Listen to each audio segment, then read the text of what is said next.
Commander Vexthor stood at the viewing window of the survey ship, his 4 eyes blinking in sequence as he stared at the blue planet below. Earth rotated slowly, clouds swirling across its surface like cream stirred into coffee.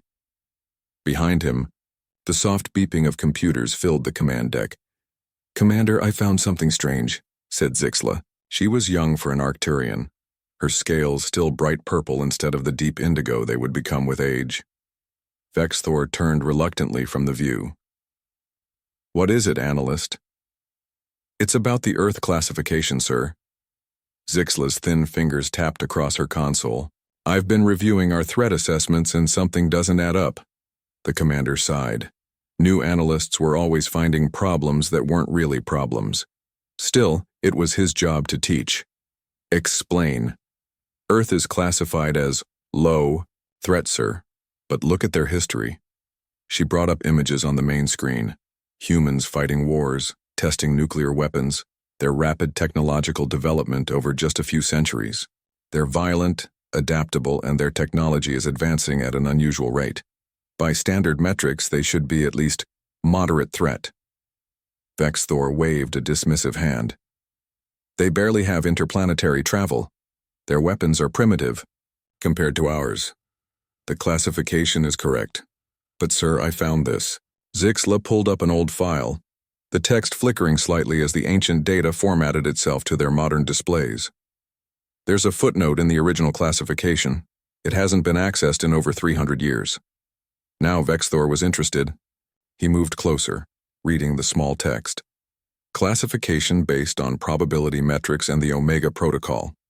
Standard threat assessment metrics do not apply." His scales darkened slightly, the Arcturian equivalent of a frown. "The Omega Protocol? That's prehistoric. We haven't used that classification system since before we joined the Galactic Alliance." "What does it mean, sir?" "I don't know," Vexthor admitted, his professional pride stinging. "But I intend to find out. Send a message to High Command. We need clearance to access the Omega Protocol archives." Zixla hesitated. "Sir, there's more. We're scheduled to make official first contact with the humans next week. Should we delay until we understand this classification issue?" Vexthor considered. "This. No. First contact proceeds as planned, but we'll expand our mission objectives to include investigating this anomaly." He turned back to the window, studying Earth with new interest. There must be a reason they were classified this way. Down on that blue planet, Sam Mitchell jogged along the edge of a lake. The morning air was crisp, mist rising off the water as the sun climbed higher. His running shoes crunched on the gravel path. In 2 days, he would meet actual aliens.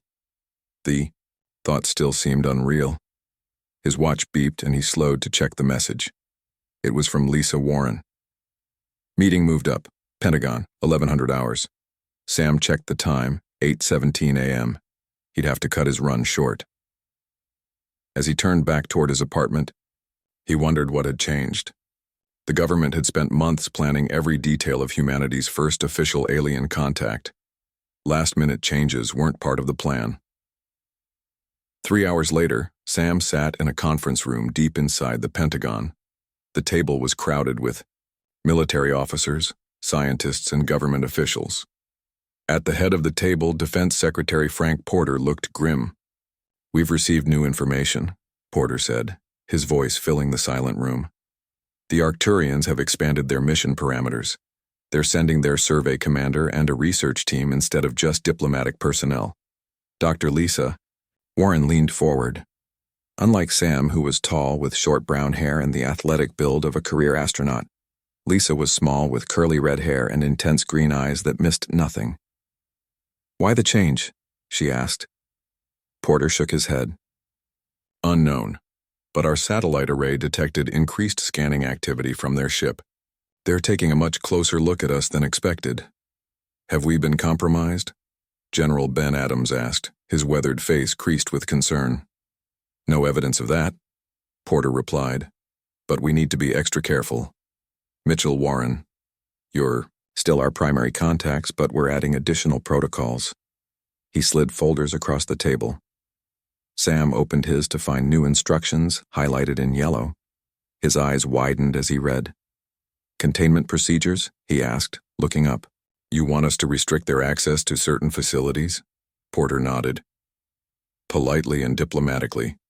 Remember, they think we're just figuring out space travel. Let's keep it that way. Lisa frowned. With respect, sir, they'll have scanned our solar system. They'll know we have bases on Mars and the Moon.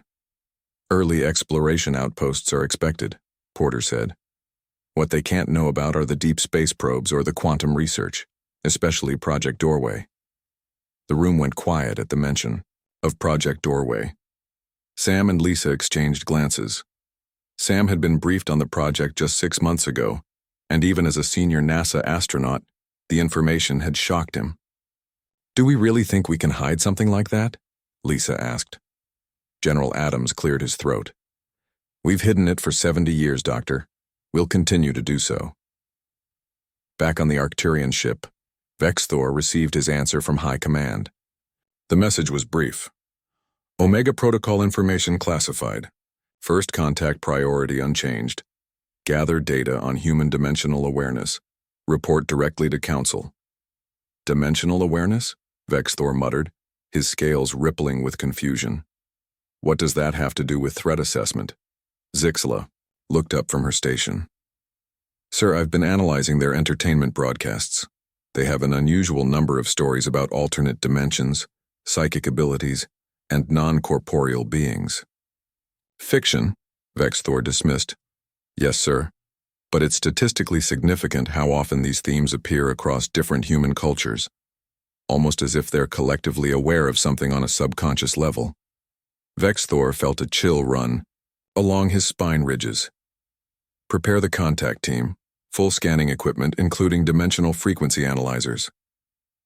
Dimensional analyzers? Zixla questioned.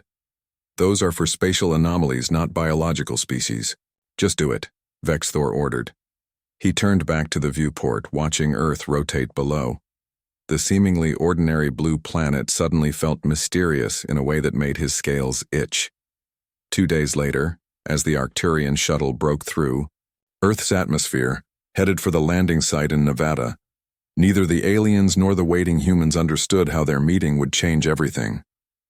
The Arcturians didn't know why Earth was really classified as low threat, and the humans didn't know that their visitors were about to discover humanity's greatest secret.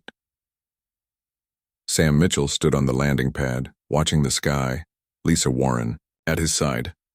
Behind them, military personnel tried to look casual despite their nerves.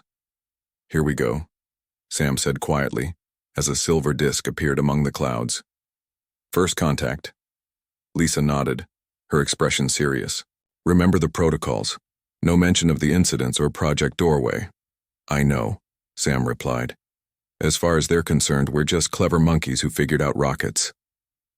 The shuttle grew larger as it descended, wind whipping across the desert landing pad.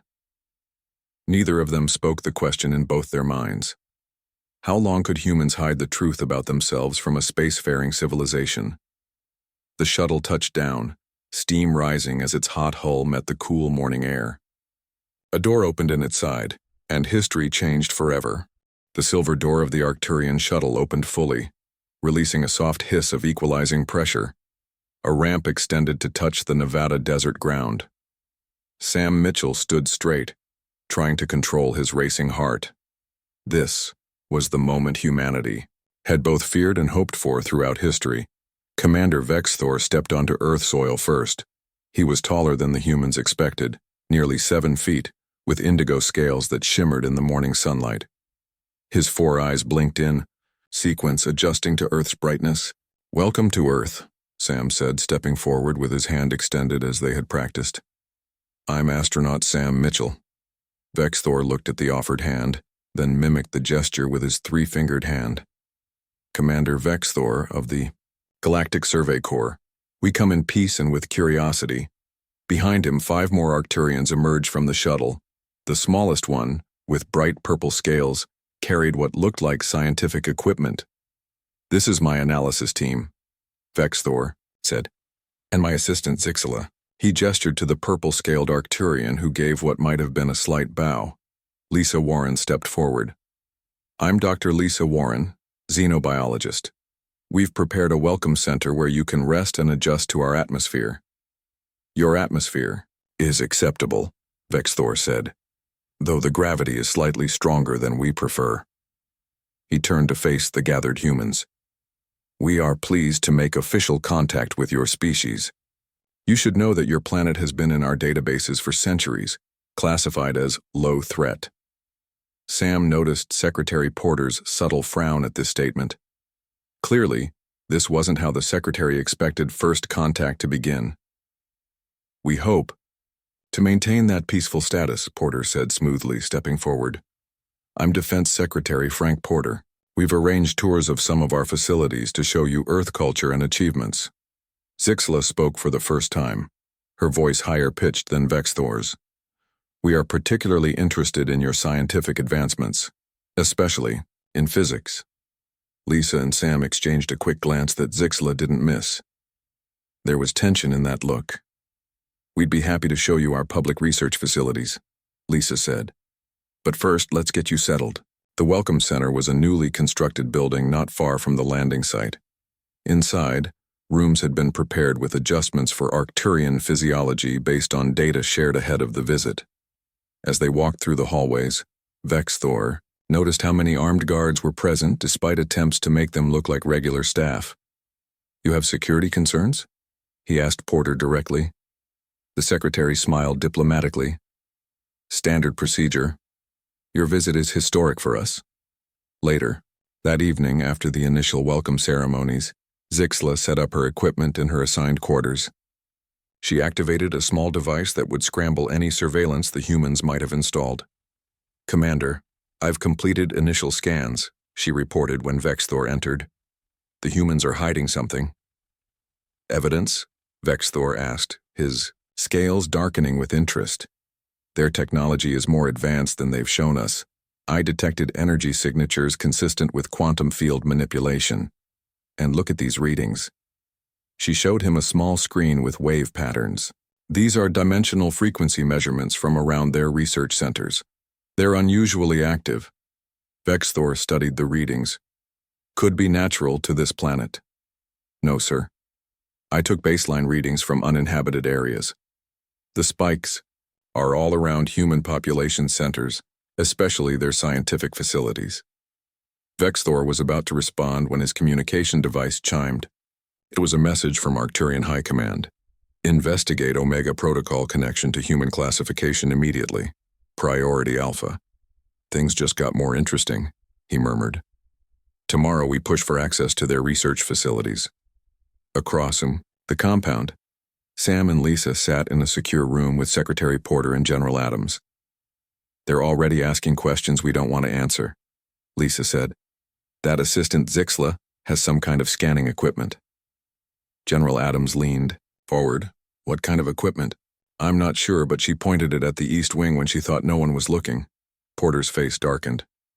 That's near where we have the containment prototypes. Do you think they know about Project Doorway? Sam asked. Impossible, Porter said firmly. That research is buried under so many layers of security, even most of our own government doesn't know it exists. Then why classify us as low threat? Lisa wondered. If they don't know what we can do, they should see us as at least moderately dangerous based on our nuclear capabilities alone. General Adams stood up and paced the room.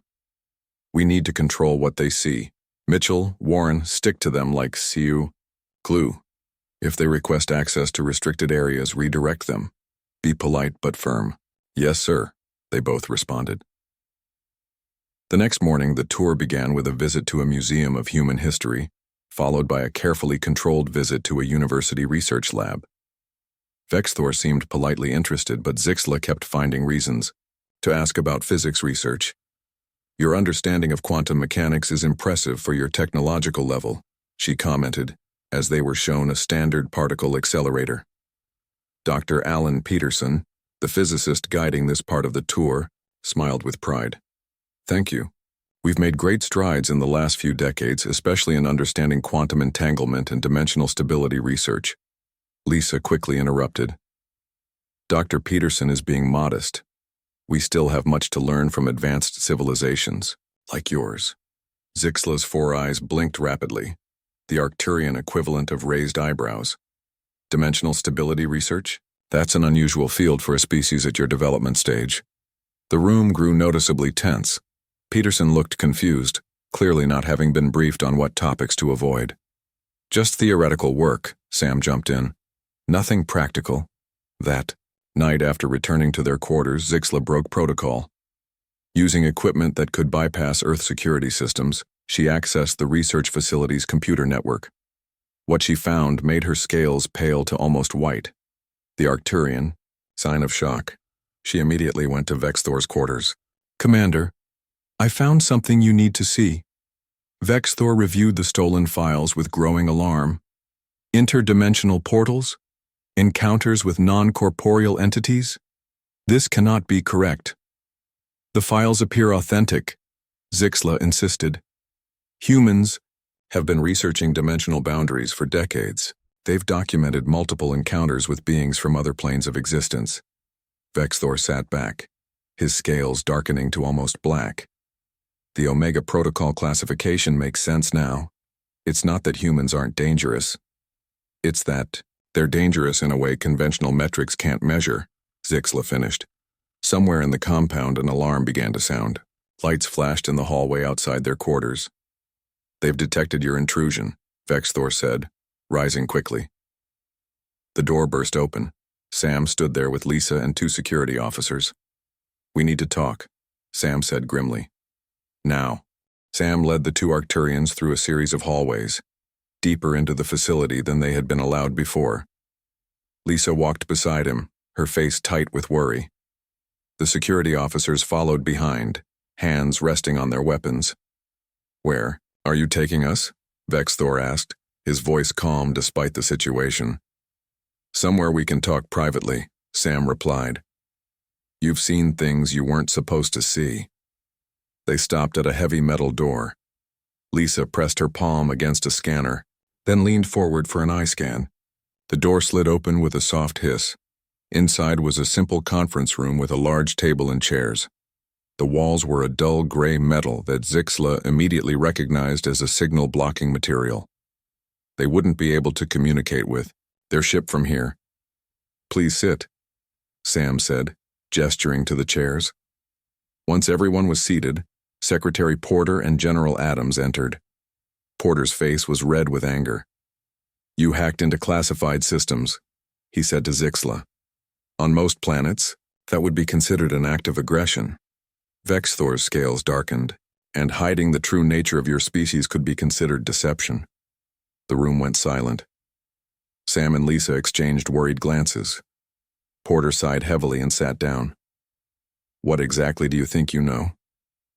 Humans have been researching interdimensional travel, Zixla said.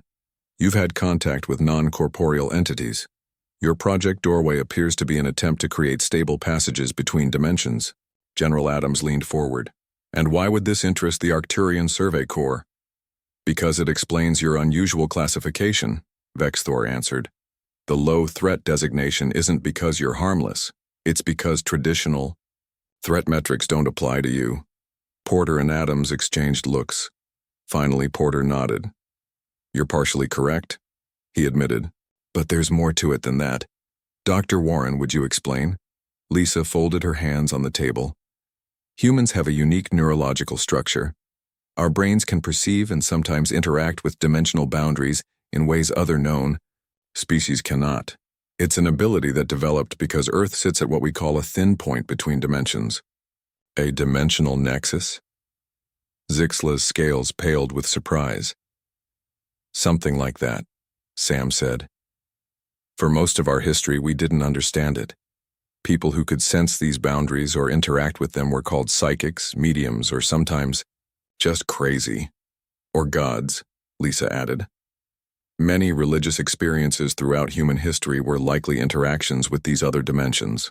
Vexthor's four eyes narrowed. This still doesn't explain the classification. General Adams spoke up. Think about it, Commander. What happens when you threaten a species that can even unconsciously, alter dimensional boundaries. Understanding dawned on Vexthor's face. The Omega Protocol. It's a classification for species with unpredictable defensive capabilities. Exactly, Porter confirmed. We didn't know it ourselves until about 70 years ago, when we started detecting anomalies. During nuclear tests, something about the energy release was thinning the dimensional boundaries, and humans near the tests were reporting strange experiences. Project Doorway began as a way to understand what was happening, Lisa explained, but it became much more. When we realized we could potentially control these dimensional interactions, Sam pulled up a holographic display showing brain scans. Every human has this capability to some degree, but most can't access it consciously. Those who can are recruited into the project. Zixela studied the scans with fascination. And you've made contact with entities from other dimensions? Yes, Lisa said. Some benevolent, some neutral, some hostile. We've been working to understand the rules of engagement. Vexthor received an alert on his wrist device. A message had made it, through the room's shielding, which meant it was high priority from high command. He read it silently, his scales shifting to a deep indigo.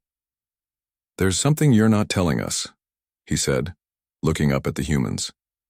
According to our oldest records, 3 different civilizations attempted to invade Earth in prehistoric times. All 3 disappeared without a trace. The humans looked genuinely surprised. We had no knowledge of that, Porter said. Our history only goes back a few thousand years with any accuracy. The records suggest that humans under threat collectively altered dimensional boundaries. Vexthor continued. Not as a conscious defense, but as an instinctive reaction. Entire invasion forces were displaced into pocket dimensions or alternate realities. The room fell silent as everyone processed this information. That would explain some of our myths, Lisa said slowly. Stories of armies vanishing or being swallowed by the Earth? It also explains why your planet was classified under the Omega Protocol, Zixela added. Your species isn't just dangerous because you might develop powerful weapons, but because trying to conquer us might make us accidentally erase the attackers from reality, Sam finished. He looked pale. An alarm suddenly blared through the facility. Red lights flashed in the hallway outside. What now? Porter grabbed a phone on the wall. After a brief conversation, he turned to the others with a grim expression. There's been an incident at the research wing. One of the dimensional stability experiments has gone critical. What does that mean? Vexthor asked, standing. It means a dimensional breach is forming, Lisa said, already moving toward the door.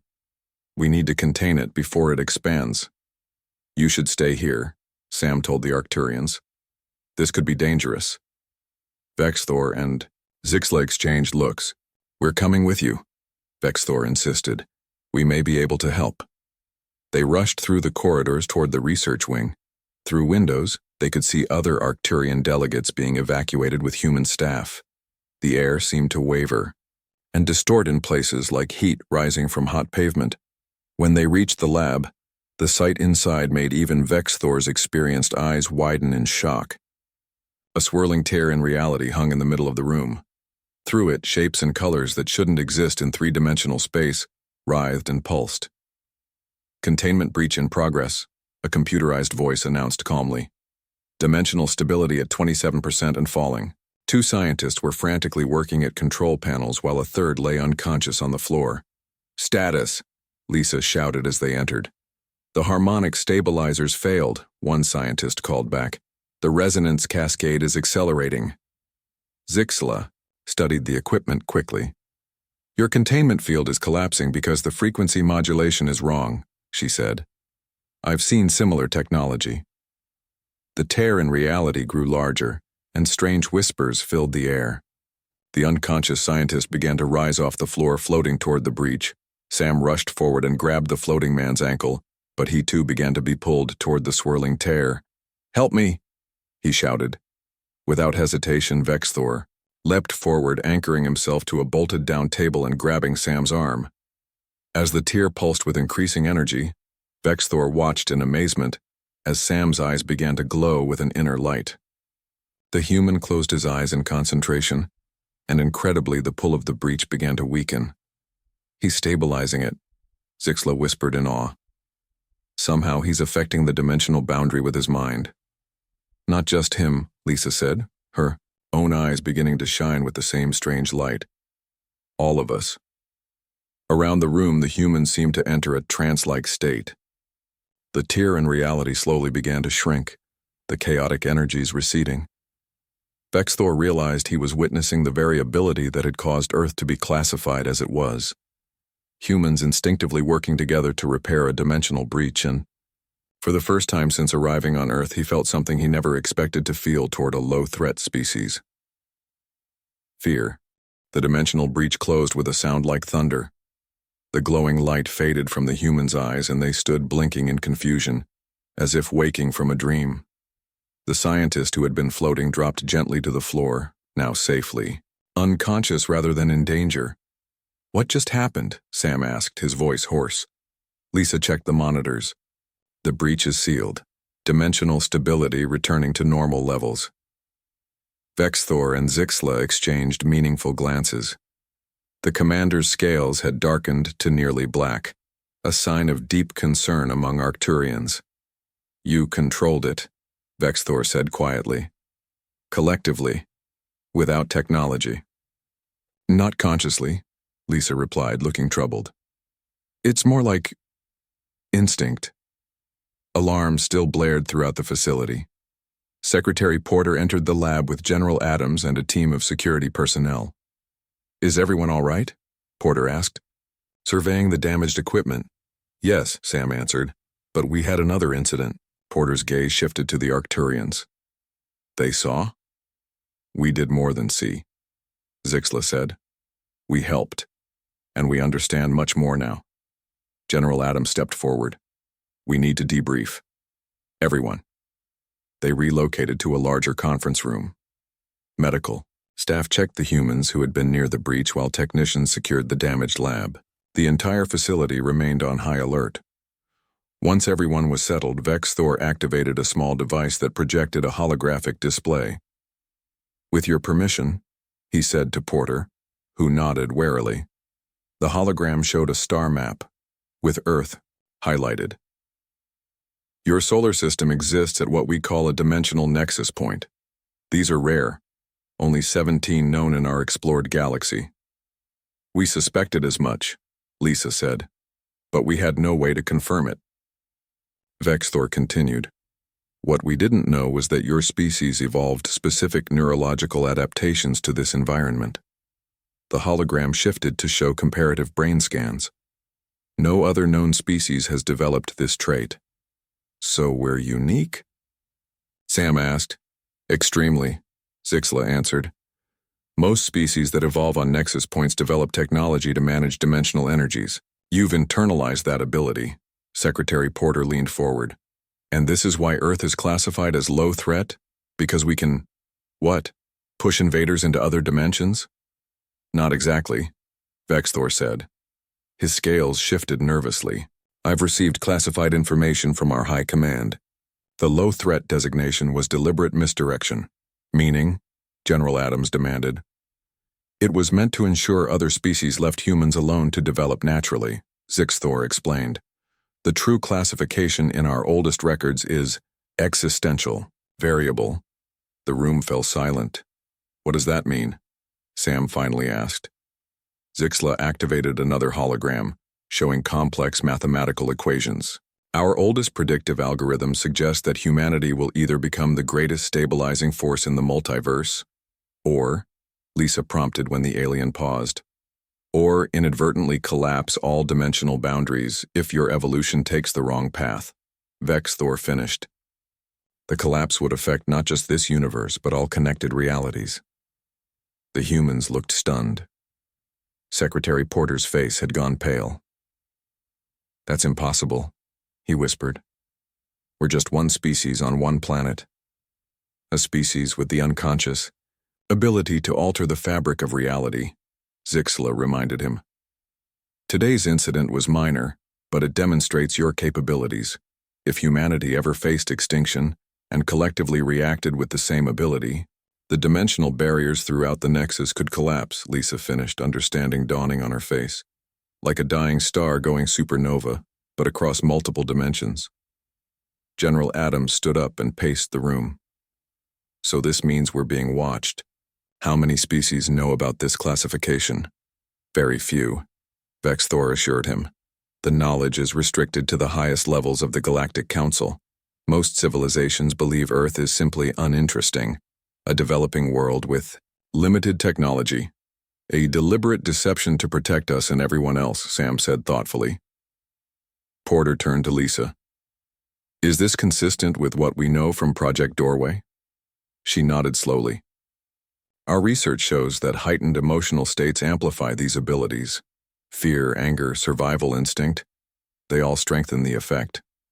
A planetary extinction event would create exactly the kind of collective emotional response that might trigger something catastrophic. One of the scientists who had been working in the lab raised her hand tentatively. This might explain something we've observed but couldn't understand. When multiple subjects work together in our experiments, the effect isn't just additive, it's exponential. Vexthor nodded grimly. Which is why your species needs to develop this ability carefully with full awareness. The low-threat classification was meant to give you time to mature without interference. But now we have interference, General, Adams pointed out. You're here. An inevitable development, Zixela said. Your technology was advancing. Official contact would happen eventually. We simply didn't expect to discover this information during first contact. Sam looked troubled. You mentioned other species that disappeared trying to invade Earth. What happened to them? Vexthor's 4 eyes blinked in sequence. According to our records, they were displaced into pocket dimensions. Whether they survived is unknown. Could they return? Porter asked sharply. Theoretically, yes, Zixela answered. Dimensional boundaries are permeable, especially at nexus points. The implications hung heavy in the air. If those ancient enemies ever found a way back, they might seek revenge against humanity. Later that night, after endless debriefings and discussions, Sam stood alone on an observation deck, looking up at the stars. He heard soft footsteps and turned to see Lisa approaching. Can't sleep? She asked. How could I? Sam replied. Everything we thought we knew has changed. Not everything, Lisa said. Project Doorway always suggested we were different. Now we know why. Sam looked back up at the stars. It's a lot of responsibility, being a dimensional nexus species. Knowing we could accidentally destroy multiple universes. Or save them, Lisa reminded him. A soft chime interrupted them. The door to the deck slid open, and Zixela entered. I hope I'm not intruding, the Arcturian said. I've been authorized to share something with you. Something few humans know. She held out a small device that projected another hologram. This one showing Earth, but with strange energy patterns flowing around and through it. This is a dimensional mapping of your planet, Zixela explained. The patterns you see are what we call reality anchors. Earth has more than any planet we've ever studied. What does that mean? Sam asked. It means, came Vexthor's voice as he joined them, that humanity isn't just adapted to your dimensional nexus. You're maintaining it, stabilizing it, without even knowing it. The 4 of them stood in silence, watching the beautiful, complex energy patterns flowing around the holographic Earth. Commander, Zixela said hesitantly, I've completed the full analysis you requested. The results are concerning. Vexthor's scales darkened. Show us. The hologram changed, revealing data streams too complex for the humans to understand. But they could read the Arcturians' reactions clearly enough. What is it? Lisa asked. What's wrong? Vexthor turned to them, his 4 eyes grave. The dimensional stability of your nexus is deteriorating. Something is affecting the barriers between realities, and it's not natural. Meaning? Sam pressed. Meaning, Zixela said quietly. Something is trying to break through, and based on these readings, it's been trying for a very long time. Morning brought a flurry of activity to the facility. The revelation that something was attempting to breach the dimensional barriers around Earth had triggered emergency protocols. Scientists, military personnel, and the Arcturian visitors gathered in the main conference room to discuss their findings. Secretary Porter stood at the head of the table, his face showing the strain of a sleepless night. Let's begin with what we know. Zixla projected a hologram in the center of the table. It showed Earth surrounded by swirling energy patterns, with dark spots appearing and disappearing across its surface. These dark areas represent weakening points in the dimensional barrier, she explained. They're appearing with increasing frequency. How long has this been happening? Lisa asked. Based on our analysis, the pattern began approximately 300 Earth years ago, Vexthor answered. It started slowly but has accelerated in the last 5 decades. General Adams frowned. That coincides with our Industrial Revolution and the nuclear age. Not a coincidence, Zixla confirmed. Your technological development has been affecting the dimensional stability of your nexus, but that's not the primary cause of the deterioration. Something is pushing from the other side, Sam said, studying the hologram. Trying to get in. Vexithor nodded grimly. We believe it's one of the species that was displaced by ancient humans, or something they encountered in the pocket dimension, where they were trapped. A scientist raised her hand. We've detected anomalies for years that we couldn't explain. Strange readings, equipment failures, unexplained phenomena. We thought they were unrelated incidents. They weren't, Lisa said. They were warning signs. Porter cleared his throat. The question is, what do we do about it? The room fell silent. Even the Arcturians seemed at a loss. Finally, Sam spoke up. You said humans are reality anchors, that we're maintaining the dimensional stability without knowing it. Maybe we can strengthen that ability? Possibly, Vexthor said. But it would require conscious control of an ability that's currently unconscious for most humans. Project Doorway, Lisa said suddenly. That's what we've been working toward, without realizing it. Not opening doors between dimensions, but strengthening them. Secretary Porter turned to General Adams. How quickly can we assemble all doorway participants? 12 hours, the general replied, but they're scattered across various facilities. Do it, Porter ordered, and prepare the main research chamber for whatever they'll need. As the meeting broke up, Sam pulled Lisa aside. Do you think this will work? Training people to consciously control these abilities in just a few hours? Lisa looked uncertain. I don't know, but we have to try. A commotion at the door interrupted them. An aide rushed in, his face pale. Sir, we're detecting a major anomaly at Site B7. Everyone froze. Site B7 was one of the original Project Doorway facilities, located deep in the mountains 50 miles away. On screen, Porter commanded. A large display on the wall flickered to life, showing security feeds from Site B7. The images were disturbing. Reality itself seemed to waver and distort around the facility. Equipment floated in midair. In one lab, researchers moved in slow motion, as if time itself was affected. It's happening, Zixla whispered. A dimensional incursion. As they watched, a tear appeared in the center of the main laboratory. Unlike the controlled breach they had witnessed earlier, this tear pulsed with malevolent energy. Through it, shadowy forms moved, pressing against the boundary between worlds. Those aren't natural dimensional entities, Vexthor said, his scales paling to almost white. They're artificial constructs, weapons. We need to get to Site B7 now, Porter ordered. Adams, prepare a response team. Mitchell, Warren, you're with us. We need your abilities. We're coming too, Vexthor said firmly. Our technology might help stabilize the breach. 3 hours later, a convoy of vehicles approached Site B7. The distortions were visible even from a distance. The air shimmered like a mirage and strange lights flashed in patterns that hurt the eyes. The barrier is barely holding, Zixla reported, studying a device in her hand. Whatever is on the other side has found a weak point and is exploiting it. The team entered the facility cautiously. Inside, chaos reigned. Researchers huddled in protected areas while security teams maintained a perimeter around the main lab where the breach was located. Status, Porter demanded of the lead scientist. It began 6 hours ago, the scientist replied. Small distortions at first, then a full breach. We've tried everything to close it, but it keeps growing. Sam and Lisa approached the lab entrance. Through the window, they could see the tear floating in the center of the room, now nearly 8 feet across. Strange angular shapes pushed against it from the other side like fingers pressing against a thin membrane. This is different from the accident yesterday, Lisa observed. That was random. This is deliberate.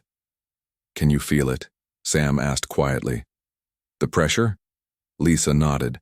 She could sense something at the edge of her awareness. A presence, alien and cold, pushing against her mind just as those strange shapes pushed against reality. Vexthor joined them, carrying equipment from his ship. We've analyzed the breach. It's being generated from both sides. Something is providing a focus point from this dimension. A traitor? General Adams asked sharply. Not necessarily human, Zixla explained. It could be a device, an artifact, left long ago by the displaced invaders as a backup plan. Sam felt drawn to the tear, an uncomfortable pulling sensation in his mind. I think I can sense it, the focus point. It's below us? The original doorway chamber, Lisa realized. It's in the sub-basement. A team quickly assembled to investigate. In the lowest level of the facility, they found an old research chamber that had been sealed for decades. Inside, a small, crystalline object sat on a pedestal, pulsing with the same malevolent energy as the breach above. Don't touch it, Vexthor warned. It's a dimensional resonator. Very dangerous technology. How do we deactivate it? Porter asked. We can't, Zixla said. Not conventionally. It's linked to the breach now. Destroying it might make things worse. Sam stepped forward, studying the crystal. I can feel it. Calling. It wants me to touch. It. Sam, no. Lisa grabbed his arm. Not to activate it, Sam explained. I think we can use it. Redirect its energy. Vexthor's eyes widened in understanding. The resonator is designed to weaken dimensional barriers, but with the right focus, we could strengthen them instead, Lisa finished, like reversing the polarity. It would require precise control, Zixla cautioned, and immense mental discipline. Then we'll do it together, Sam said, looking at Lisa. All of us, humans and Arcturians. They formed a circle around the crystal. Sam placed his hands near it, not touching but close enough to feel its energy. Lisa did the same on the opposite side. The Arcturians positioned their equipment to amplify and direct the energies. Focus on the barriers, Vexthor instructed. Visualize them strengthening, becoming impenetrable. Sam closed his eyes. He could sense the dimensional fabric around them, thin, strained, but still intact. He pictured it becoming thicker, stronger. Beside him, Lisa did the same. Around the room, other humans with sensitivity to the dimensional energies joined their efforts. The crystal's pulsing changed. The malevolent energy began to shift, turning from angry red to a cool blue. Above them, in the main lab, the tear started to shrink. It's working, someone shouted, but the entities on the other side sensed what was happening. The pressure increased dramatically. The tear bulged, shadows pushing against it with renewed force. Hold steady, Vexthor encouraged. The barrier is strengthening. Sam felt something new. A connection not just to the humans around him, but to all humanity. Millions of minds, most unaware, but all part of Earth's natural dimensional anchoring. He reached for that connection, drawing on its collective strength. The crystal flared with brilliant light. In the lab above, the tear contracted suddenly, snapping closed with a thunderous sound. The pressure vanished. Sam opened his eyes. The crystal had transformed. Now a clear, brilliant gem that radiated a gentle, protective light. What happened? Porter asked, looking from the crystal to the readings on Zixla's equipment. They did it, Vexthor said with awe in his voice. They didn't just close the breach. They reinforced the entire dimensional barrier around Earth. 2 weeks later, a new treaty was being finalized. Representatives from Earth and the Arcturian delegation met in a grand hall at the United Nations. Vexthor addressed the gathered dignitaries. In light of recent events, the Galactic Council has reclassified Earth. You are no longer designated as low threat, or even existential variable. A murmur ran through the crowd. Earth is now classified as Dimensional Nexus Guardian. Vexthor continued. Your species has demonstrated not only the ability to perceive and interact with dimensional boundaries, but to actively protect them. Sam and Lisa sat in the audience, listening with pride and a new sense of purpose. With proper training and development, Vexthor concluded, humanity will serve as guardians not just of this reality, but of all connected realities. The universe has gained a powerful ally today. As the delegates applauded, Sam leaned toward Lisa. So we went from being the galaxy's best-kept secret to its most important guardians, he whispered. And all because they wanted to know why we were marked low threat.